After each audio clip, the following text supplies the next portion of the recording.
श्रीमद् भगवद गीता यथारूप अध्याय 10 श्लोक संख्या 10। तेषां सततयुक्तानां भजतां प्रीतिपूर्वकं ददामि बुद्धियोगं तं येन मामुपयान्ति ते। जो प्रेम पूर्वक मेरी सेवा करने में निरंतर लगे रहते हैं उन्हें मैं ज्ञान प्रदान करता हूँ जिसके द्वारा वे मुझ तक आ सकते हैं। तात्पर्य: इस श्लोक में बुद्धि योगम शब्द अत्यंत महत्वपूर्ण है। हमें स्मरण हो कि द्वितीय अध्याय में भगवान ने अर्जुन को उपदेश देते हुए कहा था कि मैं तुम्हें अनेक विषयों के बारे में बता चुका हूँ और अब मैं तुम्हें बुद्धि योग की शिक्षा दूंगा। अब उसी बुद्धि योग की व्याख्या की जा रही है। बुद्धि योग कृष्ण भावनामृत में रहकर कार्य करने को कहते हैं और यही उत्तम बुद्धि है। बुद्धि का अर्थ है बुद्धि और योग का अर्थ है यौगिक गतिविधियाँ अथवा यौगिक उन्नति। जब कोई भगवत धाम को जाना चाहता है और भक्ति में वह कृष्ण भावनामृत को ग्रहण कर लेता है तो उसका यह कार्य बुद्धि योग कहलाता है। दूसरे शब्दों में बुद्धि योग वह विधि है जिससे मनुष्य भवबंधन से छूटना चाहता है। उन्नति करने का चरम लक्ष्य कृष्ण प्राप्ति है। लोग इसे नहीं जानते, अतः भक्तों तथा प्रामाणिक गुरु की संगति आवश्यक है।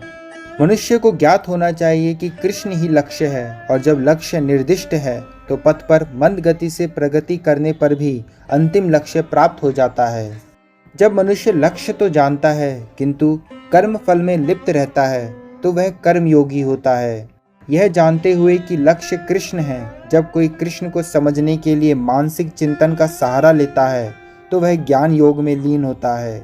किंतु जब वह लक्ष्य को जानकर कृष्ण भावनामृत तथा भक्ति में कृष्ण की खोज करता है तो वह भक्ति योग या बुद्धि योग होता है और यही पूर्ण योग है। यह पूर्ण योग ही जीवन की सिद्ध अवस्था है। जब व्यक्ति प्रामाणिक गुरु के होते हुए तथा आध्यात्मिक संग से संबंध रहकर भी प्रगति नहीं कर पाता क्योंकि वह बुद्धिमान नहीं है तो कृष्ण उसके अंतर से उपदेश देते हैं जिससे वह सरलता से उन तक पहुंच सके। इसके लिए जिस योग्यता की उपेक्षा है वह यह है कि कृष्ण भावनामृत में निरंतर रहकर प्रेम तथा भक्ति के साथ सभी प्रकार की सेवा की जाए।